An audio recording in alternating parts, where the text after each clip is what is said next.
উদিত হলো নতুন এক সূর্য, আলোকিত হলো প্রিয় এই ধরনী। যুগান্তরের পথ দেখানো এক আলোর দিশারির গল্পে আপনাদের স্বাগতম।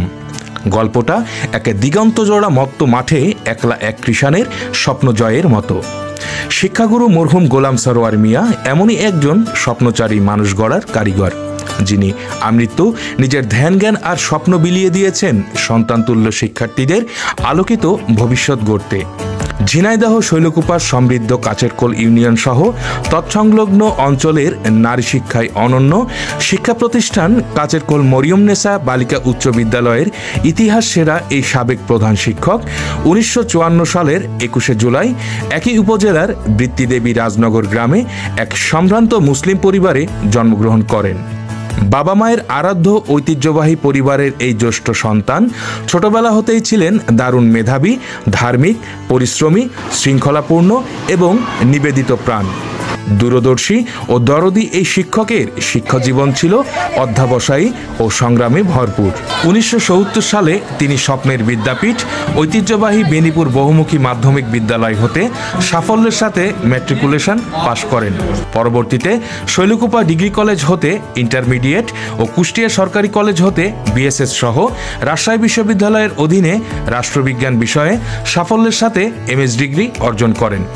সংগ্রামী শিক্ষা জীবনে প্রথম শ্রেণীতে বিএড ডিগ্রি অর্জনের মাধ্যমে 80-র দশকে তিনি গণিতের শিক্ষক হিসেবে কাচেরকোল মরিয়মনেসা বালিকা উচ্চ বিদ্যালয়ে কর্মজীবন শুরু করেন। 5 সন্তানের জনক এই আত্মত্যাগী গুণী শিক্ষক ব্যক্তি জীবনে ছিলেন নির্মোহ, নিরহংকারী এবং শৃঙ্খলাপূর্ণ জীবনের অধিকারী। সন্তান, পরিবার, প্রিয় প্রতিষ্ঠান ও একমাত্র ধ্যান জ্ঞান প্রিয় সন্তানতুল্য শিক্ষার্থীদের গেঁথেছিলেন এক সুতোয়। পরিবারে একজন শিক্ষিত মায়ের গুরুত্ব তিনি বুঝতে পেরেছিলেন যথার্থভাবে, আর তাই তো জনপদের নারী শিক্ষায় ঈর্ষণীয় সাফল্য তিনি নিশ্চিত করেছিলেন। 4 কন্যাকেও করেছেন উচ্চশিক্ষিত এবং পরিবার সমাজে প্রতিষ্ঠিত। আজ 19শে নভেম্বর গুণী প্রয়াত এই মহান শিক্ষকের 7ম মৃত্যুবার্ষিকীতে তাকে স্মরণ করছি গভীর শ্রদ্ধায়। দীর্ঘ 20 বছর কাচেরকোল মরিয়মনেসা উচ্চ মাধ্যমিক বালিকা বিদ্যালয়ের প্রধান শিক্ষক ছিলেন। আমি নিজেও ওই স্কুল থেকে 2002 সালে এসএসসি পাশ করি। আমার আব্বা আমারও শিক্ষক ছিলেন। তিনি ছিলেন অত্যন্ত সৎ, মেধাবী, পরিশ্রমী এবং পরোপকারী একজন মানুষ। পারিবারিক দায়িত্ব পালন করেছেন অত্যন্ত নিষ্ঠার সাথে। আমাদের সব ভাই বোনদের পড়াশোনা তিনি নিজেই করাতেন। আমার জন্য আব্বা ছিলেন বন্ধুর মতন। আমার মেডিকেলে আসা থেকে শুরু করে সরকারি চাকরিতে জয়েন করা এবং পরবর্তীতে পোস্ট গ্রাজুয়েশন জার্নিতেও আব্বা সবসময় পথ দেখাতেন। আজ আব্বার 7ম মৃত্যুবার্ষিকীতে আমরা ওনার আত্মার মাগফিরাত কামনা করছি। সবাই আমার আব্বার জন্য এবং আমাদের জন্য দোয়া করবেন। আল্লাহ যেন ওনাকে বেহেশত নসিব করেন এবং আমাদেরকে ওনার রেখে যাওয়া আদর্শের পথে চলার তৌফিক দান করেন। আমরা 5 ভাই বোনের মধ্যে আমি চতুর্থ। আমার ছোট আর একটা বোন আছে, আর বড় 3টা বোন আছে। আমার বাবা গোলাম সরোয়ার মাস্টার, উনি মরিয়মনেসার প্রধান শিক্ষক ছিলেন। দীর্ঘদিন উনি একজন সামাজিক লোক ছিলেন, প্লাস উনি সবার সঙ্গে মিশতে জানতেন, সুন্দর করে মিশে ওই প্রতিষ্ঠানে উনি অনেকদিন চাকরি করছেন। উনি সহকারী টিচার ছিলেন, সিনিয়র টিচার ছিলেন, প্রধান শিক্ষক ছিলেন। ওখানকার অধিকাংশ কাজ উনি সম্পন্ন করে আসছেন এবং আমাদের গ্রামে বিভিন্ন সামাজিক কর্মকাণ্ডের সঙ্গে উনি জড়িত ছিলেন। আমার বাবা যেন সবাই দোয়া করেন, বাবা যেন ব্যস্তবাসী। রহমানুর-রহিম। আমার ভাই ছিল হেডমাস্টার, ওখানে একাধারে 22 বছর হেডমাস্টারই 22 বছর করেছেন, আর তার জীবন লাইফই ওখানে মাস্টারই কাটাইছেন। 22 বছরের হেডমাস্টারই ছিলেন তিনি। আর সে যেখানে যেতেন, ঢাকায় মাকায় গেলেও আমার সঙ্গে করে নিয়ে যেতেন। I remember him always motivating me to be kind to others, to always be helpful and never tell a lie, and always used to motivate me to study. We are missing him a lot, and we also made lots of duas for him, and I also want everyone to make duas for his departed soul. He held my hand and made a dua for me. I miss him so much. Bye everyone, we will talk next year.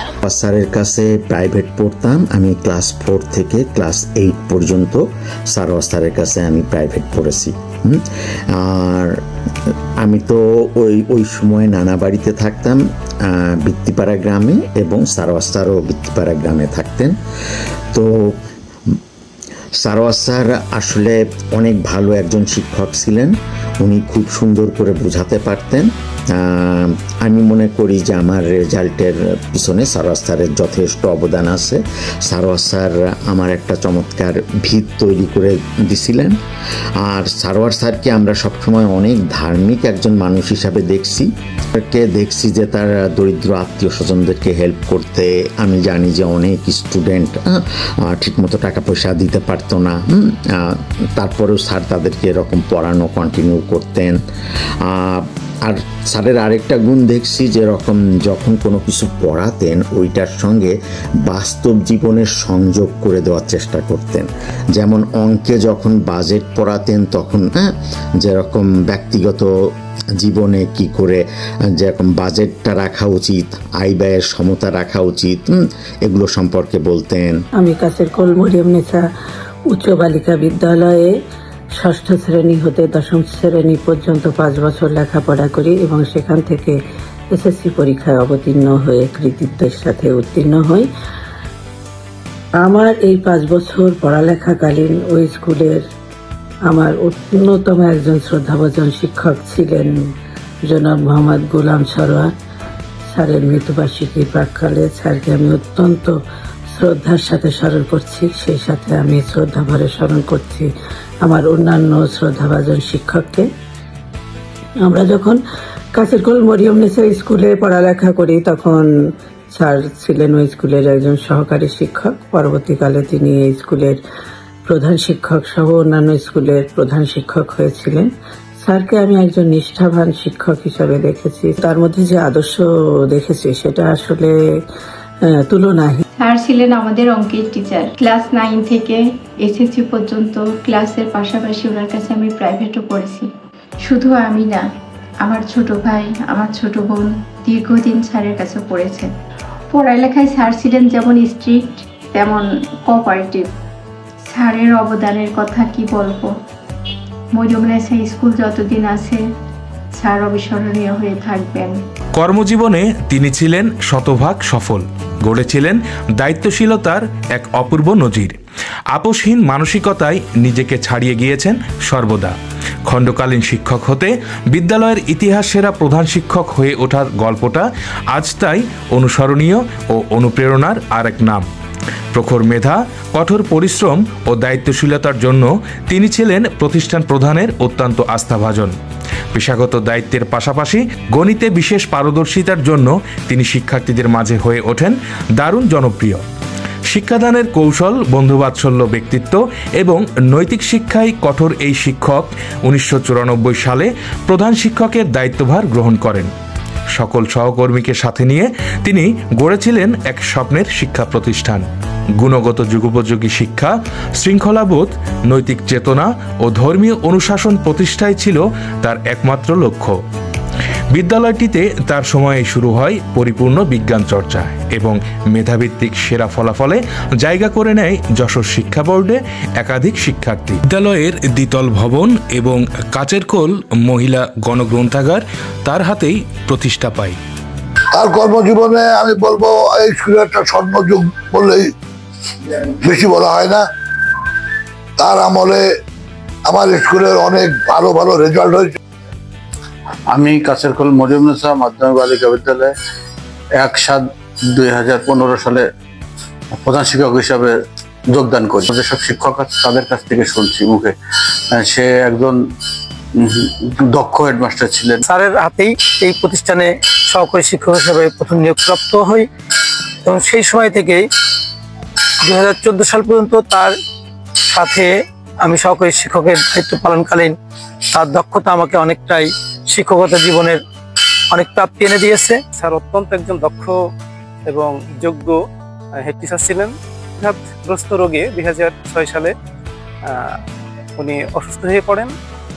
তারপরেও ২০০৬ সাল থেকে ২০১৪ সাল পর্যন্ত উনি অত্র বিদ্যালয়ে সুনামের সাথে যোগ্যতার সাথে প্রধান শিক্ষক হিসেবে কর্তব্যে কোনো অবহেলা তার কখনো আমি দেখিনি। স্যারের হাতে আমি প্রথম নিয়োগপ্রাপ্ত এবং স্যারের ভালো দিক বলতে আসলে উনি প্রতিষ্ঠানের উন্নয়নের জন্য সার্বিকভাবে সবসময় আমি যতটুকু দেখেছি উনি সবসময় স্কুলের উন্নয়নের স্বার্থেই উনি কাজকর্ম করে যেতেন। আমার কলিগ এবং আমার বন্ধুর মতো তার সঙ্গে ব্যবহার। মোহাম্মদ গোলাম সরোয়ার মিয়া, উনি প্রধান শিক্ষকের দায়িত্ব পালন করেন। তারপরে দীর্ঘ আমি 9 সাল পর্যন্ত সেখানে ছিলাম। ওনার সাথে খুব সৎভাবে সহযোগিতাভাবে আমি কাটাইছি বিভিন্ন কর্মকাণ্ডে। আমি তাকে যথেষ্ট হেল্প করেছি, ও যথেষ্ট ভালো মানুষ ছিলেন এবং সহযোগিতা করেছেন। পাহাড়কালে রোড ঘাটে চলাফেরায় আমার ছেলেরা মেয়েদেরকে ডিস্টার্ব করতে পারে না। লেখাপড়া সে খুব ভালোভাবে করেছে, রেজাল্ট খুব ভালো হয়েছে। পার্শ্ববর্তী ঐতিহ্যবাহী শতবর্ষী বেনীপুর বহুমুখী মাধ্যমিক বিদ্যালয়ের সাথে প্রতিযোগিতাপূর্ণ সহাবস্থানে নারী শিক্ষাকে এগিয়ে নিয়ে যান এই প্রশাসনিক দক্ষ প্রধান শিক্ষক। নারী শিক্ষার্থীদের সামাজিক নিরাপত্তায় গ্রহণ করেন কঠোর অনুশাসন, যা এখনও এলাকাবাসীর মুখে মুখে ফেরে। 2006 সালে গুরুতর অসুস্থতায় পক্ষাঘাতগ্রস্ত হয়ে পড়েন এই শিক্ষক। তদুপরি থেমে থাকেনি তার দাপ্তরিক কার্যক্রম। কিছুটা সুস্থতা ফিরে পেয়েই তিনি নিজেকে নিবেদিত করেন নিজ কর্মক্ষেত্রে। 2014 সালে অবসর গ্রহণের শেষ দিনটি পর্যন্ত অনন্য পেশাদারিত্ব দেখিয়ে রোদঝড় আর কর্দমাক্ত পথ উপেক্ষা করে সমৃদ্ধ করে গিয়েছেন প্রাণের এই প্রতিষ্ঠানকে। সকল সহকর্মীর আন্তরিকতা ও ভালোবাসায় সিক্ত এই গুণী শিক্ষকের সময়কালে বিদ্যালয়টি কাটিয়েছে স্বর্ণযুগ। প্রতিষ্ঠা পেয়ে জাতির সেবায় নিয়োজিত আছে বহু গুণী শিক্ষার্থী। গ্রামের সরল স্যার ভালো মানুষ ছিলেন, নিরীহ প্রকৃতির লোক ছিলেন, কোনো হুড়হাঙ্গামে থাকতেন না। মসজিদে উনি একসময় সেক্রেটারি ছিলেন, তার সময় মসজিদ প্রথম ওয়ালঘর বিল্ডিং কাজটা তার সময় শুরু হয় এবং সরমিলে কোনো সামাজিক কোনো ঝাইঝামেলা উনি জড়াতেন না এবং ভালোই বলে আমরা তাকে।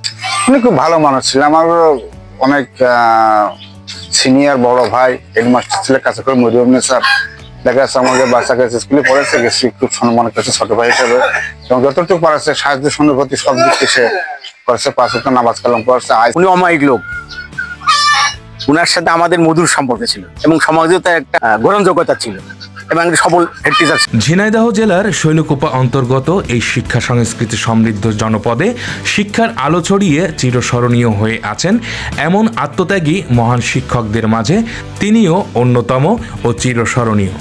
তার দেখানো শৃঙ্খলাপূর্ণ আদর্শিক পথে হেঁটে চলেছে প্রিয় বিদ্যালয় সহ সন্তানতুল্য শিক্ষার্থীদের অনেকেই।